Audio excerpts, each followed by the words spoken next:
Good morning to all. Myself Sakshi Vashne, your English teacher.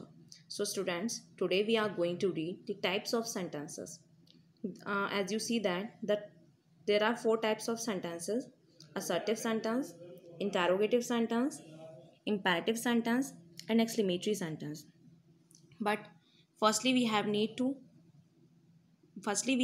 to read these sentences in detail.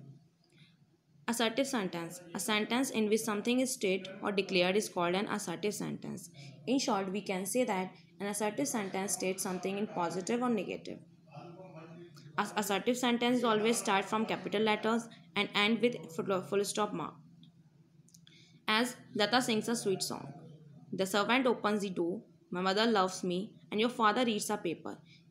In these four examples, we can easily see that these examples only give a positive statement.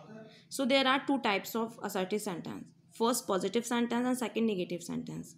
Positive sentence is always affirms a statement in positive. Like I like playing cricket, we love making toys. And on the other hand, negative sentence always affirms a statement in negative. Like you cannot solve this problem, she does not bring tea, he is not writing an essay, and they do not come here. Okay. Second, interrogative sentence. In interrogative sentence, something is inquired.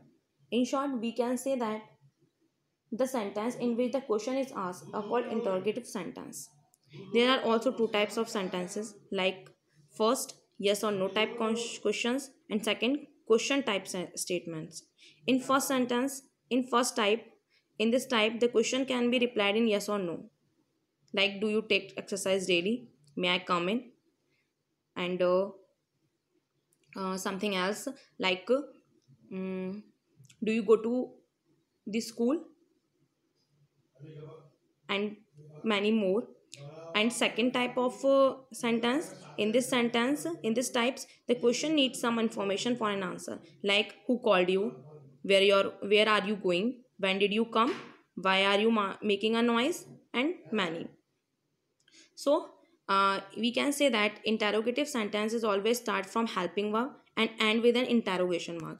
As you can see that helping verb and last में interrogation mark. Third, imperative sentence. In imperative sentence, there may be advice, order, or request. Like in short, we can say that the sentence show a command, the sentence show a command, an advice, or a request.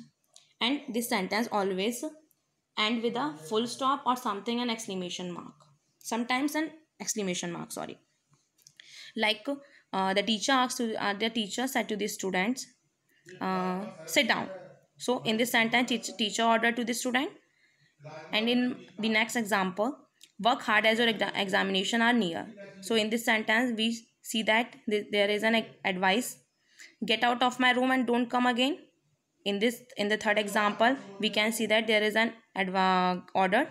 So in the imperative sentence, always in the imperative sentence always show a command, advice, or a request. And last, exclamatory sentence. Exclamatory sentence always end with an exclamation mark, like this. This is an exclamation mark. And in exclamatory sentence, some strong and sudden feeling can be expressed. In short, we can say that the sentence show the feeling of joy, surprise, sorrow, and etc. They usually begin with the words how and what and are ended with an exclamation mark. Okay? Some words like alas, sorrow, bravo, hurrah, and many more. May you succeed in your life. How beautiful you are. What a wonderful scene. Bravo, well done. Hurrah, we have won the match. So in the exclamatory sentence, always reflect some strong or sudden feeling. Okay. So these are the four types of sentences and your first exercise based on them. Read the following sentence and they'll tell their types. I will send this exercise in PDF and you have to solve them in your notebook. Okay. Thank you.